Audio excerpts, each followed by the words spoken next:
মাজার জিয়ারত করা আর মাজার সিজদা করার মধ্যে পার্থক্য কি?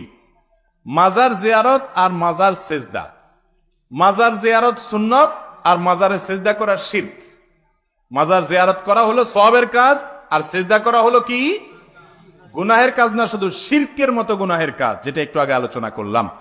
মাজার মানেটা কি? আমরা মনে করি মাজার মানে হলো বড় কোনো পীর সাহেবের কবর হলে ওটার নাম কি? মাজার। আর আমাদের মতো গরিব মানুষের কবর হলে ওটার নাম কি? কবর। এটা ভুল কথা ভাই। মাজার আরবি শব্দ, এর অর্থ হলো জিয়ারত করার স্থান, মানে কবর, যেটাকে মানুষ জিয়ারত করতে যায়। অতএব সাধারণ কবরও কবর, ওই বড় কোনো আলেমের কবরও কি, কোন পীর সাহেবের কবরও কি, গরিবের যে কবর, সাধারণ মুসলমানের যে কবর, সেটাও মাজার।